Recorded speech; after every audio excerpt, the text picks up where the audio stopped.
Hey there, this video is going to be more like a question directed to all Muslims. It refers to a verse in the Quran, namely verse 34 from Surah Nisa or Surah Nisa, the verse in which apparently men are given permission to hit their wives. Basically, this is what this verse says. If you fear that your wife is disobedient, you are advised to follow these 3 steps.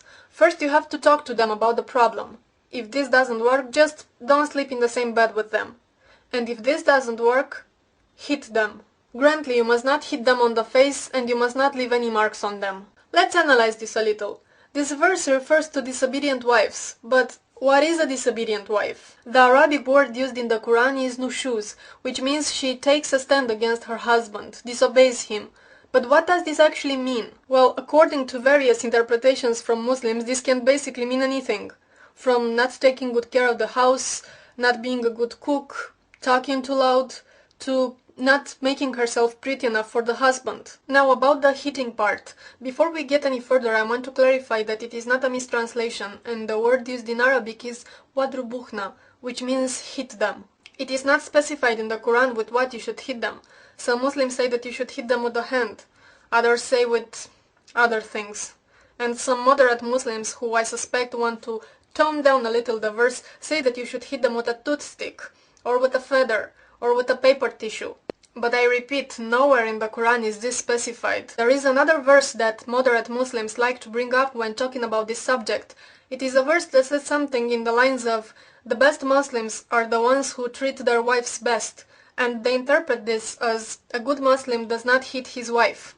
Just allow me to ask you this. For who is that other verse made for? For the bad Muslims? Regarding the interpretation that you must not hit a woman over the face and you must not leave any marks on her, the moderate Muslims say that this verse from Surah Nisa was actually made to protect the women, for the husband not to beat them badly. But I also heard from other Muslims something else, that they were taught in the seminar that they must not hit a woman over the face or leave any marks on her, because she may not be so pretty after that. They may not like her anymore. I do have to mention that also from Muslims I know that there are ways to physically hurt a woman really bad without leaving any marks. I'm not gonna talk about those methods because I don't wanna give ideas to any psychos. As for hitting the woman with a toothstick or a feather or a tissue, I have to say that I find this utterly ridiculous and hard to believe. I mean, let's imagine the upset husband, you know, his wife being disobedient and all. So first he talks to her, but nothing good comes of it.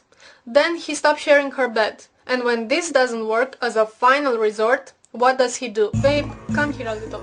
Come on, honey, just a bit, come here. You know, I really hate to do this, but you give me no choice. Just turn around a bit, come on. Don't you ever do this again, you hear me? Don't ever do this again." And she will obviously be like, "You know what, darling, when you talked to me, I didn't understand shit.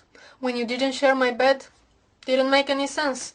But now that you tapped me with that tissue, everything is crystal clear now." I mean, come on, really. Can you imagine an angry Muslim chasing his woman around the house with a feather in his hand? We all know there are many Muslim women who are physically abused by their husbands, this being very legal where they live. If your prophet really wanted to protect the women, wouldn't it have been more easy to say, "You must never hit a woman, you must not harm her in any way"? Wouldn't this have been a tad more efficient in protecting the women than saying, "Hit them, but don't leave marks on them"? Salam alaikum.